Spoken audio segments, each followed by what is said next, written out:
1946 से 2024 तक United states ने इजराइल को मोर देन $300 बिलियन की एड दी है, जो कि ज्यादातर मिलिट्री एड ही रही है। अक्टूबर 7 अटैक के बाद यूनाइटेड स्टेट्स ने $22.7 बिलियन स्पेंड किए हैं इजराइल के इस वॉर पर। To put things into perspective, ये ऑलमोस्ट 2 लाख करोड़ है और इंडिया का पूरा डिफेंस बजट 6 लाख करोड़ होता है, यानी ये इंडिया के डिफेंस बजट का 1/3 है। ये सुनिए जो बाइडेन क्या कहते हैं इजराइल के बारे में। If we look at the Middle East, I think it's about time we stop, those of us who support, as most of us do, Israel in this body, for apologizing for our support for Israel.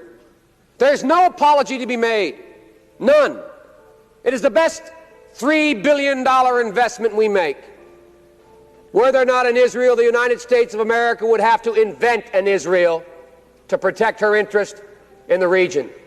The United States would have to go out and invent an Israel. उन्होंने क्यों ऐसा कहा कि अगर Israel नहीं होता तो उन्हें एक इजराइल इन्वेंट करना पड़ता? लोगों का अक्सर ये मानना है कि इजराइल यूनाइटेड स्टेट्स का फायदा उठाता है अपनी पॉलिसीज इंप्लीमेंट करने के लिए, और एपैक जैसे लॉबिंग ग्रुप्स यूनाइटेड स्टेट्स पर इतने हावी हैं कि एंटी इजराइल होना इम्पॉसिबल ही हो गया है। लोगों का अक्सर ये भी कहना है कि Congress has been taken over by Zionist, यानी ज़ायनिस्ट ने यूएस कांग्रेस के ऊपर अपना कब्जा कर लिया है।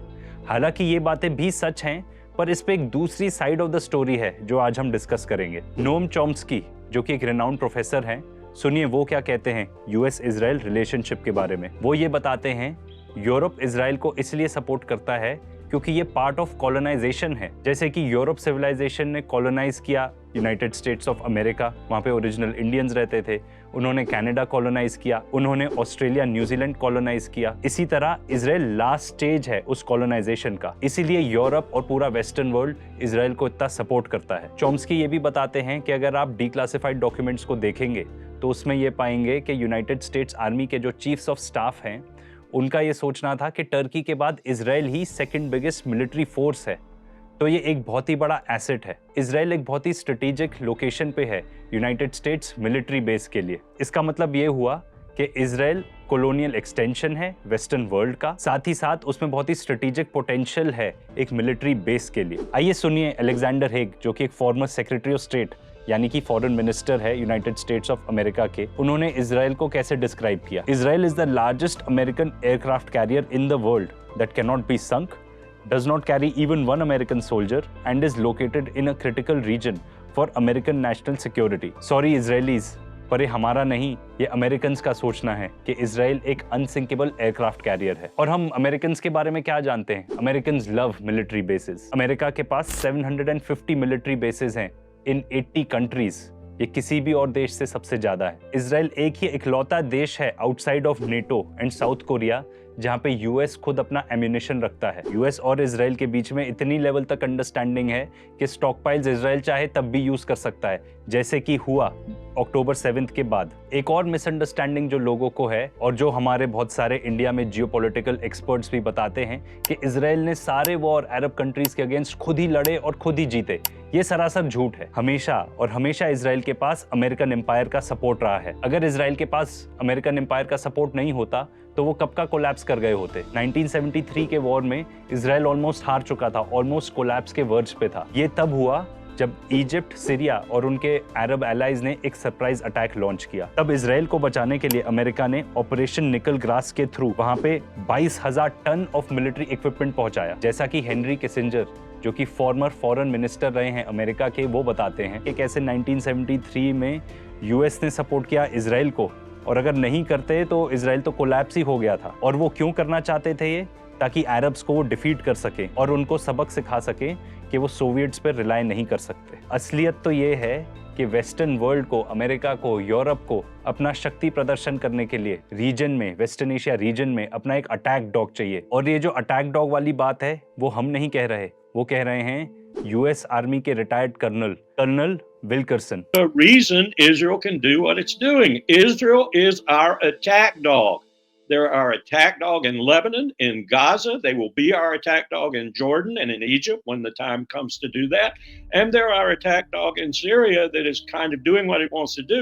आप वर्ड कोई भी इस्तेमाल कर सकते हैं, चाहे वो स्पीयर हो, स्पीयर का हिंदी ट्रांसलेशन हो गया भाला, पर उससे बेटर तो हम अनसिंकेबल एयरक्राफ्ट कैरियर ही कह लेते हैं। जब पैलेस्टाइन पर ब्रिटिशर्स का राज था, उस टाइम पर ज़ायनिस्ट ने अप्रोच किया ब्रिटिशर्स को और उनको कन्विंस किया कि वो पैलेस्टाइन का एक पार्ट ज़ायनिस्ट को अलॉट कर दें। तो ज़ायनिस्ट की यही इच्छा पूरी करने के लिए ब्रिटिशर्स ने डिक्लेयर किया बेलफोर डिक्लेरेशन, जिसके अकॉर्डिंग पैलेस्टाइन का एक पार्ट वो ज़ायनिस्ट को दे देंगे ताकि वो अपना देश इजराइल बना सके। थियोडोर हेर्ज़ल ज़ायनिज्म के फाउंडिंग फादर माने जाते हैं। उनका कहना था कि यूरोप को उनकी एग्जिस्टेंस गारंटी करनी पड़ेगी। उन्होंने तो इतना तक भी कहा, form a portion of a rampart of Europe against Asia and outpost of civilization as opposed to barbarism. इससे हमने ये समझा कि इजराइल एक एक्सटेंशन है वेस्टर्न वर्ल्ड का, वेस्टर्न एशिया में यानी कि मिडिल ईस्ट में। तो वेस्टर्न वर्ल्ड का क्यों इतना ज्यादा इंटरेस्ट है इस पर्टिकुलर रीजन में? उसका जवाब बहुत ही सिंपल है, ऑयल। वेस्टर्न वर्ल्ड ने हमेशा पूरी दुनिया को एक्सप्लॉइट किया है उनके रिसोर्सेज के लिए। एक इसका बहुत ही अच्छा एग्जाम्पल है BP। जी हाँ, ब्रिटिश पेट्रोलियम। आपने बहुत जगह BP का नाम सुना होगा क्योंकि उनका जॉइंट वेंचर है जियो के साथ। आप जानते हैं ये कंपनी बनी कैसे थी? एंग्लो पर्शियन कंपनी, जो कि BP का ओरिजिनल नाम है, वो तो ईरान के तेल से ही बनी है। और जब वहां पे ईरान में डेमोक्रेटिकली इलेक्टेड लीडर आए और उन्होंने ईरान के इन रिजर्व्स को नेशनलाइज किया, उससे ये लोग इतने खफा थे कि अमेरिका और ब्रिटेन के CIA और MI6 ने वहां की सरकार ही पलटवा दी और शाह को इंस्टॉल कर दिया। और शाह बेसिकली ये वेस्टर्न वर्ल्ड के पपेट थे। इसलिए वेस्टर्न वर्ल्ड का इस पर्टिकुलर रीजन में इतना ज्यादा इंटरेस्ट है।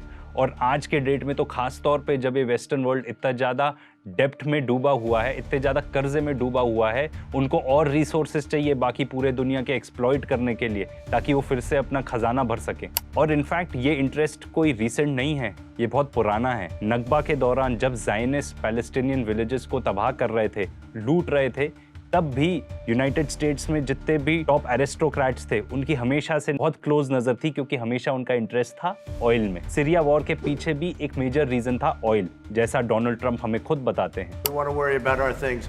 We're keeping the oil. We have the oil. The oil is secure. We left troops behind only for the oil. Iraq war के पीछे रीजन क्या था? One of the biggest motivators था oil. Even though American army वहां से चली गई, western companies वहां पे फिर भी रही। किसके लिए?